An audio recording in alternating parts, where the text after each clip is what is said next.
MP3, which stands for MPEG-1 Layer 3, is essentially a method of taking an audio file and making it smaller, sometimes by up to 10 times smaller.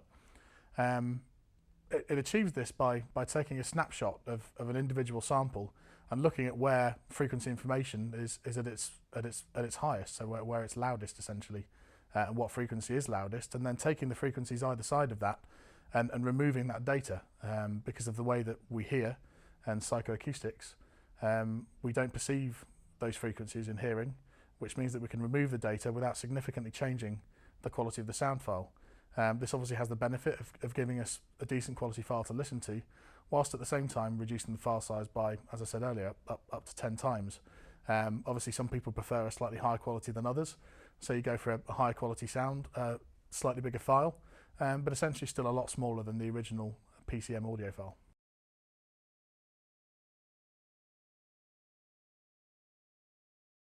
Admittedly, MP3 is of a lower quality to CD, but it is still very, very popular.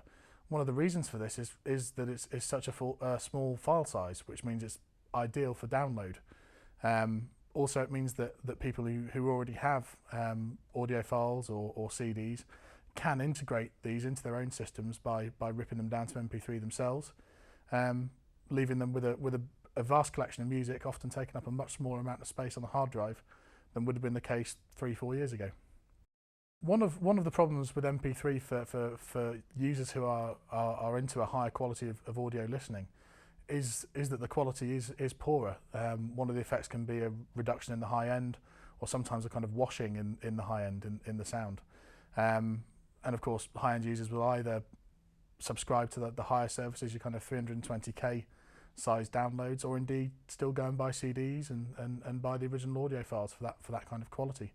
But the problem with that, of course, is if you're looking to download a file of that quality, it takes an enormous amount of time, and these days people don't have time. I think MP3 is kind of born out of the modern lifestyle where you don't have time to go shopping to buy CDs. It's much more practical if, while working at home or looking at the internet in the background, you can be downloading your file off iTunes.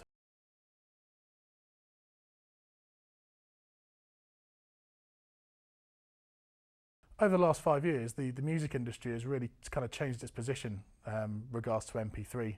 To start off with, there was this kind of reaction against it. The music industry did not acknowledge it in any of its charts, and now, of course, you can get a song pretty high in the charts, possibly even to #1, just off downloads. Often it'll be a couple of weeks of downloads followed by a push from CD sales just to get it up there.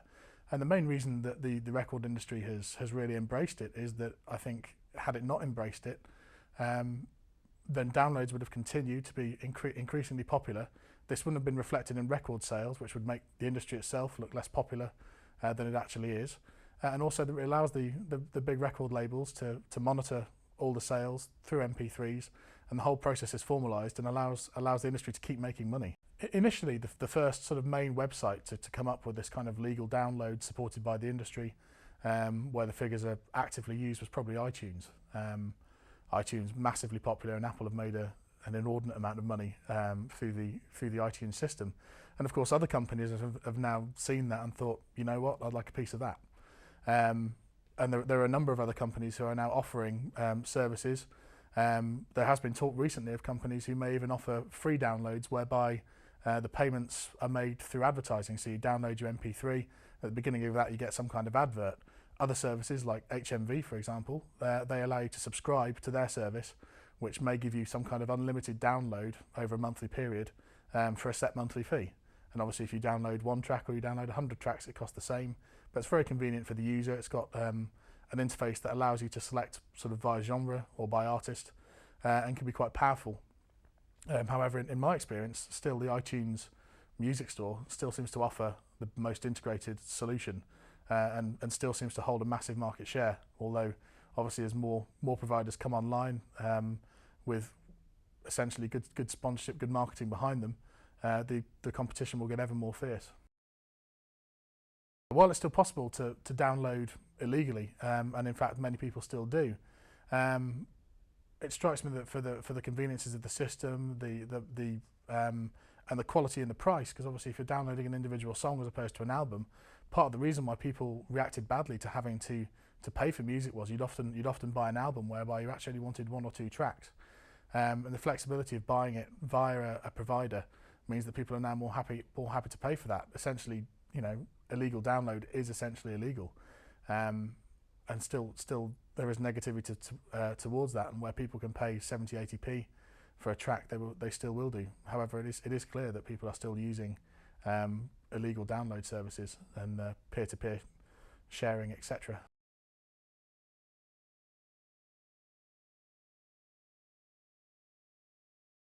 One of the problems with iTunes is actually the file format they use, because instead of using the MP3 file format, you download an AAC file, which is, again, just a slightly different way of encoding the file with similar kind of qualities. There are those who say it's better, there are those who say it's worse, and there are those who can't hear the difference, as is often the case with these things. But one of the major problems it offers is finding devices with compatibility. I know, for example, that car stereos, if you buy a Pioneer car stereo, you are able to play your iTunes collection over that. And in fact, the car audio market at the moment is being sustained by people wanting to get iPod adapters for their cars. And Apple have sort of self-sustained by the fact that they have their own file format, which is used on their system, which allows users to use it on their iPod. For example, an MP3 player, many people would call it an iPod. It has become the name, the sort of ubiquitous with MP3 player. The biggest problem with the iPod format is the fact that it is the iPod format. It is an Apple format, and there are plenty of other manufacturers out there bringing out MP3 players as we speak. Philips have had a long line of them, Samsung, Creative, and so on and so forth. You could name hundreds of manufacturers. These days, when you buy a memory stick, more often than not, it's probably got an MP3 player in it of some nature, unless you do buy a very kind of basic memory stick.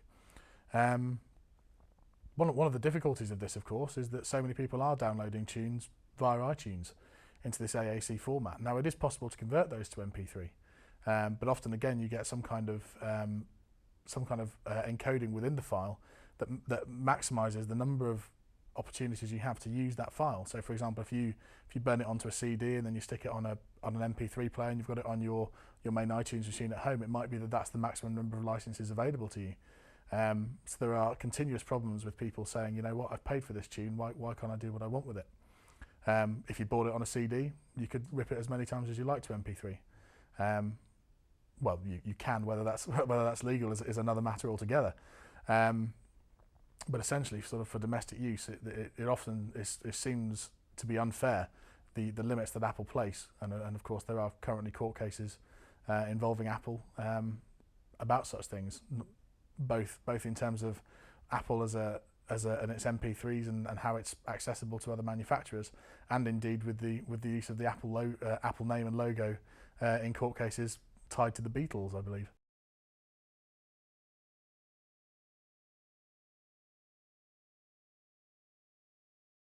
There's a court case in France where users are essentially complaining about the fact that they download their tune from iTunes, they pay the money for it, it's a perfectly legal download. They own a copy of that record, yet they're not able to play it on one of the devices that they may have bought from another manufacturer. The iPod is quite a flexible device. It will play MP3 files, AAC files, and so on and so forth. Happily, it just tends to be some of the other devices that don't have the capability to play the Apple proprietary formats. Personally, I'm not sure entirely what I think about this. I almost feel like if you buy from iTunes, then you understand that you are buying a file of a certain type that can only play on certain devices, and there are other providers out there who you can download an MP3 from, especially with these providers becoming stronger. It strikes me that either Apple will have to budge on that, or other manufacturers and other distributors will benefit from that.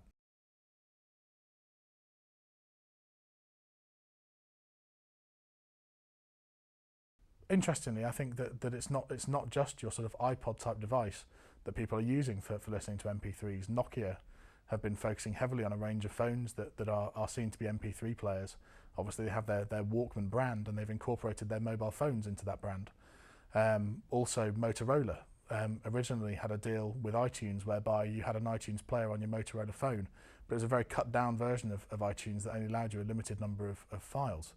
One of the interesting developments, and the rumour mills are currently spinning, is of an Apple phone, which should possibly be coming out in the new year. So it'll be interesting to see if Apple are going to say, you know what, actually, these days, again, the modern lifestyle, which has kind of spawned the MP3, perhaps we should take another advantage of that and have a unit that integrates more features. And certainly the rumours are rife of an Apple-powered phone.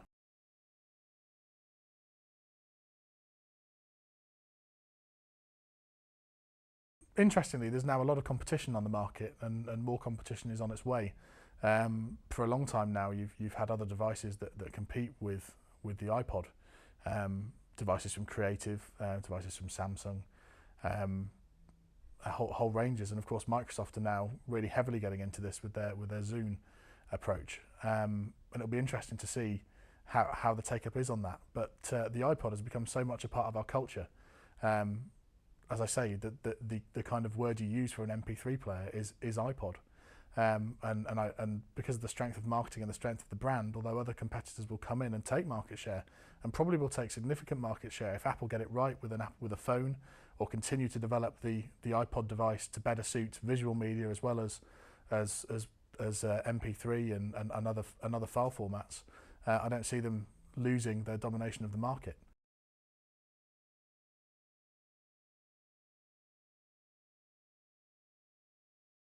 One of the latest developments in the market, people like Apple, Zune, there's the Archaeos systems and other manufacturers, is to bring in video into their systems. Again, if you look at iTunes, it's possible to go on and now actually buy a film. You can buy a whole film which will go straight onto your iPod video, and you can sit on the train, the bus, wherever you are, and watch Pirates of the Caribbean on your iPod, for example. And other video clips, podcasting. You see as much podcasting in audio as you do in video these days, just using simple webcams. People are shooting films on their mobile phones. Perhaps this is another development that will come into these players, where they actually have the ability to record and edit video and audio built into them, or perhaps through the systems that they connect to. Essentially, the devices are becoming more powerful, and technology is converging. And that they're able to do more and more. And of course, every time the industry comes up with a way of using and improving these devices, it does. And as we've seen from years of technological advance, they've always got the next 4 steps planned. So undoubtedly, film, animation, and so on and so forth will become more and more commonplace on your iPod. When the iPod came out, it was an audio device. These days, it's a kind of multimedia hub where you can look at your photos, look at your films, listen to your audio. And all of this through one device. I think one of the big developments that has to come is to build wireless into these devices. So instead of having to go home and go onto your computer and download a file, or be it an audio file or a video file, you'll simply be able to walk the streets, hook on to some kind of local internet point, and download your files directly onto your iPod or other device, be it Microsoft. Obviously, Microsoft have got the kind of infrastructure that can support this and really sort of rattle Apple's cage at this, and allow users to sort of have music and video on demand.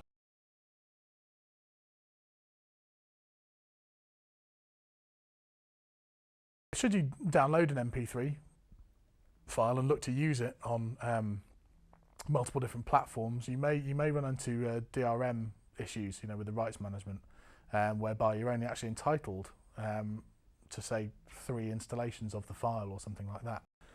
It's something that's become very common in software as well, where you have a software license which allows you to install it a certain number of times, at which point your number of installations runs out. Obviously, when you buy the CD, technically you're able to rip it as many times as you like, but it's quite interesting to look into perhaps the actual legal aspects of doing that with your CD. The simple fact is that there is digital rights management, and it's aimed to support the artists, to still allow money to make it down to the artists who are writing and singing these tunes, as well as the labels who sign them up. The main reason for the digital rights management, in terms of limiting the number of copies of the file that you're able to use, is essentially to stop you making multiple copies, distributing them. It means that everyone who has a copy of that song should technically have paid for that song. And this dates back to problems that the music industry has faced since its very inception, whereby you've got a lot of people who are looking to make money from the record. You've got the artists themselves, you've got the songwriters, you've got any musicians who may be involved, Then you've got the record company who own that record and the management behind that. And then of course you've got the person who is managing those assets themselves. So the people from whom you're downloading, they need to take some kind of cut. And quite often, if it's one of the nice things about the current system is that as a private artist, it's now possible to use a company to have your songs managed and placed on iTunes, etc. And of course, they require some kind of cut as well. So by the time that everyone has taken their cut, again, you have to sell a lot of songs. But I remember a long time ago when it ticked over we've just done our however many millionth tune on iTunes. So it's quite clear that the services are being used to the extent that it is supporting all of those who need to take money from it, as well as still being cheap enough to entice end users into purchasing files online.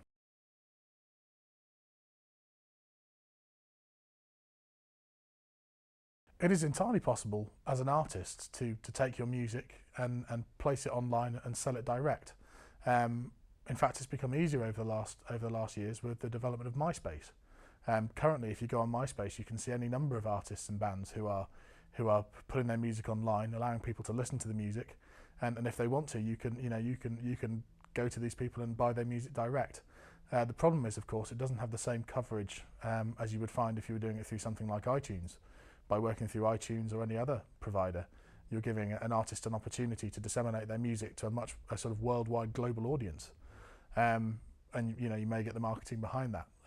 You get hits on near named songs, and it could just be by luck that somebody looks at your song. And of course, on iTunes, you can listen to a 20-30 second snippet and decide if you like the music. If you like it, you can then purchase it. Recently, for example, Coca-Cola were running 2 free iTunes downloads. When you bought a bottle of Coke, or I think it was 1 for a bottle or 2 for a sort of 6-pack or something like that. So again, by going through the major labels, if you like, I think you can almost see iTunes as a kind of, although it is a distributor, it's almost sort of become a label in its own right, in the sense that we buy from iTunes, and labels put their artists on iTunes and use iTunes as a kind of front end for the distribution. So if you want to disseminate to a global audience, you need to go to a major player. However, there is nothing to stop you using something like MySpace to promote your music and then distribute music yourself.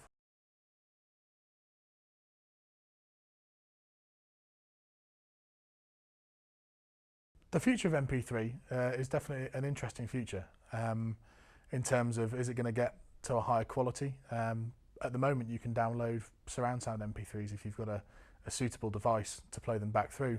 As more and more of us are investing in home cinema systems, we'll be looking to enjoy our music in surround sound.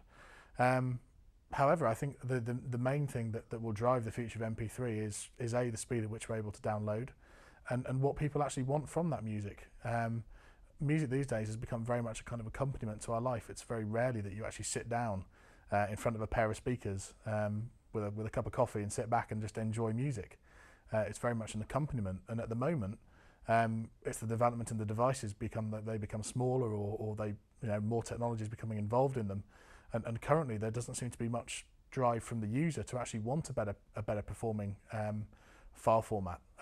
So I think until technology develops whereby it's offering us something that the MP3 file can't help us with, then people will continue to use it.